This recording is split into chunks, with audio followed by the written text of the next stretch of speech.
கத்துதா, அப்படியே கொடையுதா, எரியுதா. எனக்கு எப்படி இருந்திருக்கும்? என்ன தூக்கி எறிஞ்சல, இப்ப பொண்ணை பொறுத்து தூக்கி எறிஞ்சிட்டா, தூக்கி எறிஞ்சிட்டா.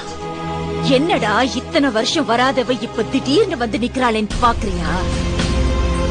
நான் உன்னை லவ் பண்ணி நீ எப்படி என்ன தூக்கி எறிஞ்சியோ அதே மாதிரி நீ ஒருத்திய லவ் பண்ணி அவ உன்னை தூக்கி எறியணும் தானே இத்தனை நாளா வெயிட் பண்ண. நான் தான் உன் காதல பிரிக்கணும்னு நினைச்சேன். ஆனா அவளே உன்னை சின்ன பையன் சொல்லி வேணாண்டா. ஆக்சுவலி அவளுக்கு தான் நான் தேங்க்ஸ் சொல்லணும். ரேடியோல உன்ன மாதிரி பேசினது, ஆக்சிடென்ட்னு சொல்லி உன்னை அலைய வச்சது எல்லாம் எல்லாம் எல்லாம் எல்லாம் எல்லாம் நான் தான். அந்த ஆண்டவனா பார்த்து எனக்கு ஒரு பொண்ணை கொடுப்பான், அவளோட நான் சந்தோஷமா இருப்பேன்னு பெரிய ரஜினி மாதிரி எல்லாம் பேசின. இப்ப என்ன ஆச்சு? வச்சான் லாப்பு. உனக்கு என்னைக்குமே நான் தான், எனக்கு என்னைக்குமே நீதான்.